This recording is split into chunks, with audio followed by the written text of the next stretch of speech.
reporting on the games you love by people who love to game. The MMO Reporter Network. One. And here we are through the magic of editing with none other than Harry Hall. Hi, Harry. Hey there, nice. I'm very happy to be able to join you for this little segment. Yes, because we're going to talk about The Division, and we are ready to do our review. I have played a crap ton of it. You have played a crap ton of it. Harry, what did you think? I had a lot of fun with it. It has its flaws, but in essence, it's a very good loot-based cover shooter. So I'm enjoying it as long as I'm playing it with friends. The solo experience is boring me to tears, but once I got into the main story missions with friends, I had a blast. Mm-hmm. Now, the other thing, have you had much luck with the matchmaking? Talking about playing with others, have you had much luck with the matchmaking? I've had no issues actually. Maybe I started playing at launch, which was. I was amazed by the smoothness of this Ubisoft launch. I had no issues. I heard people on PC had some trouble. I've had a couple of error messages pop up, but that's it. And whenever I wanted to get to strangers to meet up for a mission, it just ran smoothly. So did you have any issues? None at all. I found that this was actually the best matchmaking that I've played in any game like this. The biggest comparison, of course, is going to be Destiny. And well, yeah, but it's a weird comparison because I can see why people compare it to Destiny, but it is so much its own beast. And I was actually of the mind that this is the game that I thought Destiny was going to be before we all played it. Mm-hmm. Yeah. Well, what I like about it, as far as the matchmaking, since we're at that, is it's pretty seamless. You go in, you join while you're out in the world. You don't have to be up in. You can be running around doing missions and matchmaking. You don't have to sit in a queue in a menu, which other games will have you do. Destiny and Blade and Soul are some recent ones that we've talked about. Not only that, I found the community has been really cool. I was running around the Dark Zone the other night, which we'll talk about the Dark Zone in a minute. And I just had, I was coming up to an objective, and there was a couple of yellow bosses, which is a little bit harder than normal. And two other guys that were there just invited me. And we just played together for a good hour after that. And that never happens recently in other MMOs or Destiny or anything like that. It was a really, really cool experience, and it was fun. Yeah, I had nothing but good experiences teaming up with people. I didn't do that much Dark Zone, but I did a lot of missions, and I must say, I haven't figured out. Maybe I'm missing something, but I haven't figured out a way of communicating with people other than the standard emotes. So actually playing with friends using the party voice chat is a lot better, and it's a lot more fun just to yell and be panicky about bosses running around and waves of enemies burning you to the ground. If you hear your friends die, it's a lot more fun. So let's talk a little bit about sort of the basic bones of the game. You talked, it's a cover shooter. It is much more open world, and I know I'm going to make these comparisons because I think that our listeners will also find a lot of similarities between Destiny and The Division as far as their shooters, their loot-based games, their MMO-ish. I think The Division more so than Destiny. Let's talk about a little bit about the open world. It is very open world. Like, I like that you can run from one end of the part of New York you're in to the other without a loading screen if you want to. I agree. I do think the streets, at a certain point, you're just in another bit of destroyed New York. And even though it is very gorgeous looking game with immense attention to detail, I do find that I kind of miss going to actual different zones with a different art style. Yes, you have that experience once you go into the mission instances. Those are usually gorgeously designed and have their own feel. But the open world is it's New York. It's the grid-based street system. All of a sudden you're in Hell's Kitchen, and a friend of mine said, "Hey, we're in Daredevil territory." But look out for the devil in red. Yeah, but he wasn't there, obviously. No. So, but it's kind of like, oh, this neighborhood has some excellent coffee shops, I see, and this is more electronics based. Okay.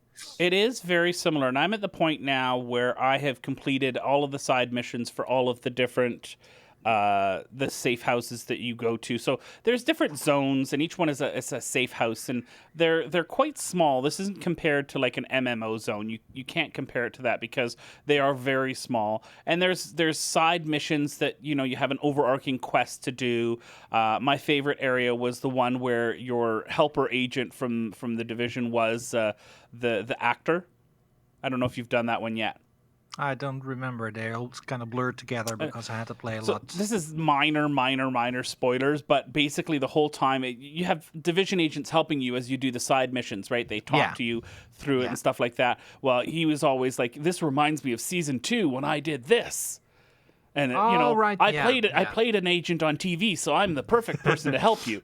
Bits like that. That was really fantastic. I think the characters that they built and the NPCs that they built were fairly well done. Nothing is super, like, I didn't have any emotional investment, I don't think, in any of the characters in the game, but I wasn't bored by them either.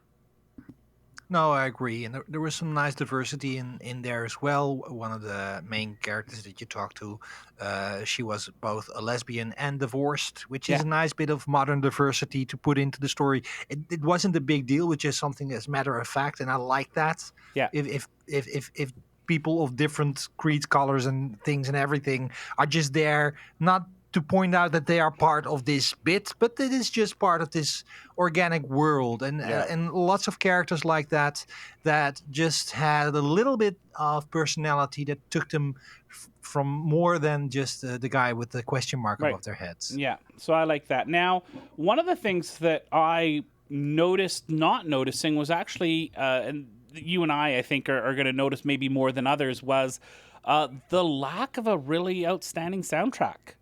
I really don't remember any of the music from the game at all, and I've been trying to listen for the last few days since I had that sort of thought. Do you have a favorite tune from the game at all? Well, yeah, my favorite podcasting app was running all the time. Yeah, and that's you don't really, the audio is, and that's maybe why I don't really remember all the dialogues, because at a certain point when you're really deep into it, it is kind of fluff. It doesn't really add anything. You can just walk to the next marker, kill everything that's red, and there are some rewards for actually looking. Because this is one thing I noticed. A friend of mine said, "Well, you're just actually a criminal because you're just randomly shooting people just because they light up red." But then I discovered, actually, this is true. I mean, you can't just play it like that. But those people who light up red do light up red for a reason. If you sneak up to a group of mobs, let's call it that way, and you're in cover and they haven't noticed you yet, you usually see a little play happening explaining why they are criminal. For example, they're robbing somebody or keeping them under a gunpoint or something like that, which gives you don't need the reason, obviously, because they're red, so they can die. But if you want to, you can actually justify for yourself why they're dead. Yes. Yeah, I like that. And it's a very living world. It is very much a living world, and I enjoyed that as well. Now, go ahead. Yeah. Well, there was one thing that I noticed after playing a couple of hours that I found very jarring. There are some missions where you have to free hostages. Oh, that's fine. I have no problem with that. Freeing I know hostages where you're is going something... with this, and I totally agree. So you first have to fight your way through a couple of waves of enemies, and all of a sudden you get a little blip on your scanner saying, "Here's the key." You get the key, you open the cell, you free the hostages, and then you go into their cell, and in their cell are 2 or 3 loot boxes with huge, big guns. Yeah. Why did they lock the hostages with heavy machine weapons? Why? Yeah. Yeah, exactly. I totally agree with you on that. That's absolutely ridiculous, especially with the, as part of the cover shooter, there is some of your cover that you go to is semi-destructible to the point where you might get shot through it. So they probably could have shot their way out the door. Like, seriously. Or killed their hostage takers. If a friend of mine said, "Well, maybe there weren't any bullets." Well, you can just hit them. Yeah. I mean, it's not like it's beyond the realms of possibility to fight. Anyway, never mind. It's these little things that where game mechanics, and this is something it has to do with the realism level. Because if you're walking around New York, it looks gorgeous and lots of details, even little pamphlets on the walls looking for people or pets or whatever. And there's so much that grounds you in a present day version of an post-apocalyptic New York. Hmm. But I the am problem looking with, forward to going to New York. I'm going in about a month, and I'll be there. I'm So, I hate you because I've never been there. And oh, this is on my bucket list. I have to see New York. Damn it. yeah. Okay, Well, you but have. You played the Division. well, yeah. I'll try if I get there. I'll try not to put into practice what I learned in the division. Yes. But one of the things that I noticed when you're battling enemies, and this is something I do find a major flaw, the enemies you battle are pumped up by stats to be tougher, and that means that you can unload several clips of an AK-47 into the head of a criminal who's wielding a baseball bat, and he still won't go down. Yeah. And if you're playing a game like Destiny with fantasy creatures, that's not a jarring experience. That's just something you accept. But because everything else looks so gritty and realistic, this is Yeah. really annoying. And then you get to the boss designs, which are, I think, the weakest part of the game. Don't you agree? Bullet sponges. Yeah, it's bullet SpongeBob Yeah. all the time.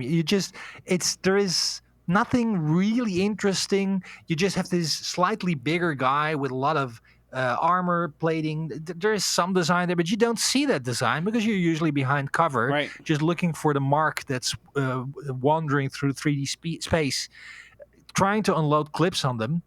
And they are just not interesting encounters. And there's no, excuse me, at least I haven't run into it yet. There's no sort of strategy to attacking a boss other than go hide and die. There's no mechanics to a boss other than they're going to shoot you, and it's how they shoot you that might be the mechanic. But there's no big thing. Like even in Destiny, there's a lot more mechanics to the bosses. They're varied, they're different. They have different abilities. Whereas this one, it's either different types of guns or flamethrowers, or that's pretty much it. Maybe some grenades or turrets.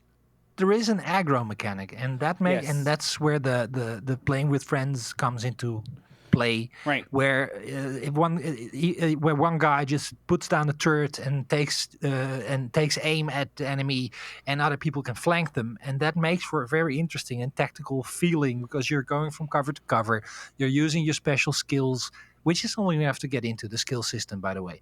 But then you get an actual tactical Tom Clancy-like experience, and then the name kind of makes sense rather than Right. just covers. And so there are tactics to bringing down bosses, and there are things to take into account. But it's not, as you say, it's not like a boss in 3 phases with a weak spot or with Right. there are no vehicle battles. There's one helicopter thing, but there could have been so much more creativity in that.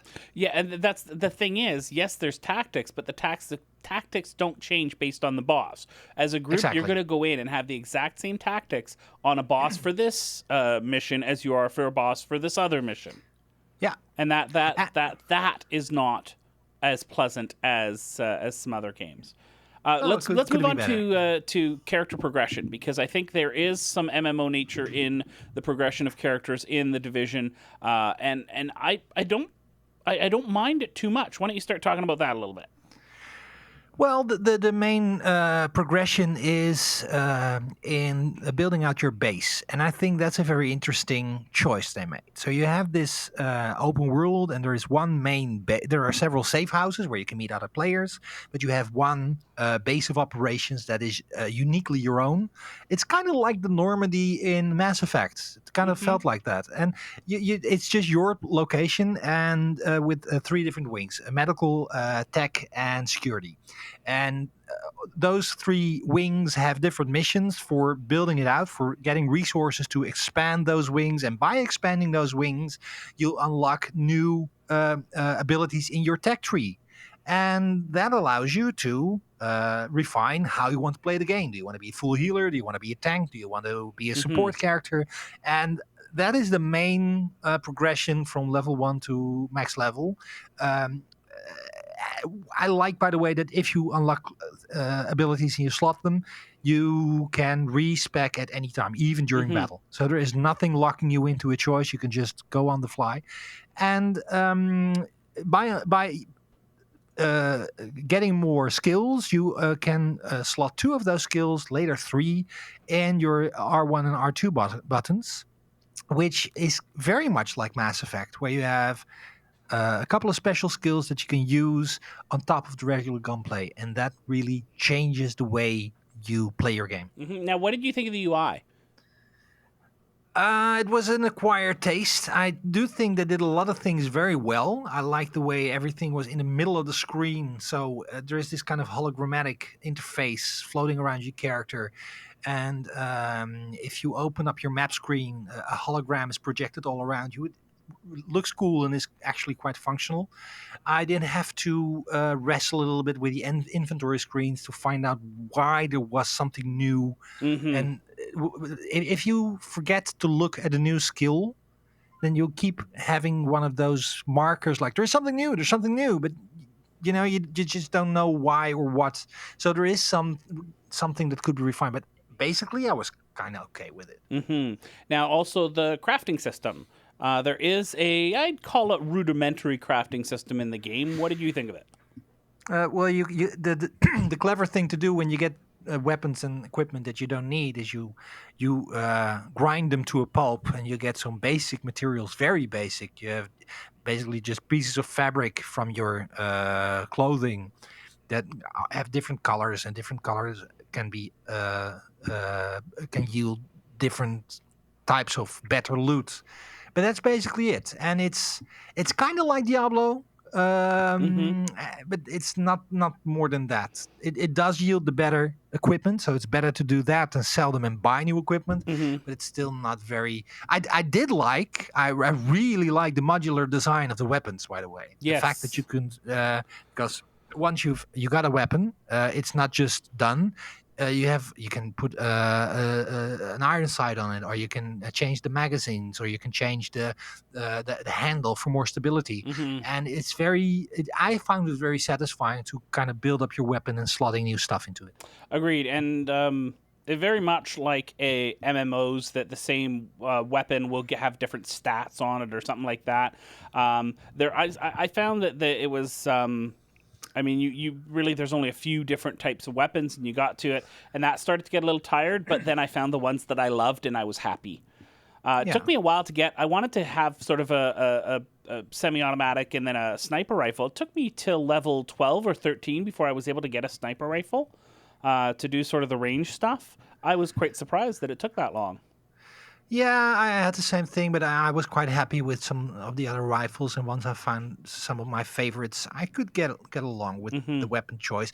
The weapons feel good. They shoot well. They have a nice punch to them, except that, well, bullet sponges. But they are a tad boring if you come from a fantasy setting or a science fiction setting, because you're just basically firing bullets. Yeah. Appearance system. We're talking about inventory and all that sort of stuff. They got a fully fledged appearance system with 6 different slots that you can change stuff up. I was happy that they had that right at the very, very beginning. With some other games, I'm quite frustrated that, especially shooter MMO type games, where you're stuck with a certain look and appearance items drop as loot. Throughout the game. I was really happy with that. I found it was somewhat limited, and it was sometimes disappointing when you finish a big mission and, hey, look, you got this big fancy new beanie. And that was sometimes a bit of a letdown, but I found that there was enough drops that were worthwhile that I wasn't feeling that when I got appearance drops. Yeah. And I do like the appearance system, but you're never gonna look really different from your general character. There is nothing. Right. There are no capes. There's nothing that makes you flamboyant or really. There are no trench coats or stuff that make you badass. And everybody seems to be walking around with their jacket unbuttoned, which is interesting because it's cold out there. And you do look very similar to everybody else. It's a good thing that the names are nice and bright on the screen, or else I wouldn't be able to tell anybody apart in my group. That's the one thing. It's different shades of earth tones that you've got, and some gray, some browns. There's you're not going to get a hot pink jacket here. This is going to be, I've got a gray, I've got a brown, I've got a dark green. It's all very military-ish, which it fits the style, but also is somewhat limiting in how different you can look, like you were saying. Yeah, but I don't really mind because I've never been one for. That's not true. If I really get invested in an MMO, I do like to have some cosmetic options, but I don't really care that much. I do know there are people who find it a game breaker, a deal breaker, if something doesn't allow them to look awesome. I like me some armor sets. I love armor sets when I'm playing MMOs. WoW, Rift, WildStar. I love those armor sets. So there's not really much of that in this particular game. So, Harry, what type of players are going to want to play this game? Who can we recommend this to? If you have a couple of friends and you really enjoy some tactical shooting, then you could do very much worse than the Division. It has a lot of MMO-like things there, but I do think I would recommend it to people who want to play with their friends, because I think playing with strangers doesn't have the legs that a general MMO would have, where you would have a community where you would befriend people and have friends list with actual communication. It's not really there. So it's a very social game. Play with your friends, take it through the story for 40 hours, and after that, I think you'll get your money's worth even if it ends there. Endgame right now isn't that interesting yet, but I don't think that makes it a lesser experience. Right. And the end game is mostly Dark Zone, which is think of it as a world PvP area where if you die, you actually lose XP. Think old world EQ, and drop all of the items. You've got a different inventory for the Dark Zone that you have to extract. I had a lot of fun last night, so I think I'm a little biased in my thoughts on the Dark Zone because I had such a good experience last night. I went all the way up to Dark Zone level 12, all sort of in one big chunk, and it went really, really well. I had a lot of fun, grouped with random people, and really had a great time. So that's the majority of the end game. You can redo all the missions on harder modes and continue to do them, increasing the difficulty to get better loot. And actually, yeah, and the great and the great thing about the Dark Zone is that you can actually even kill people in your own party. Right. Which reminds me, we must really play this game.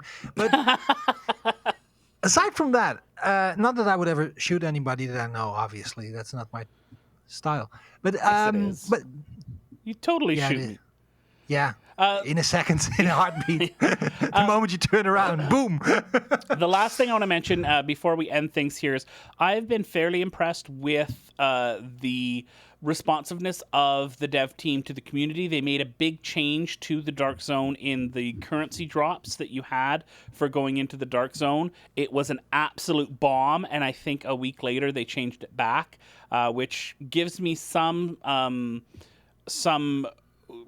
what's the word I'm looking for? Some positive thoughts towards the future about this game. Whereas if they're responsiveness to their optimism, thank you. If they're this responsive to mistakes that they make in development, because they've got to try stuff. They've got to keep balancing and changing stuff and making things better.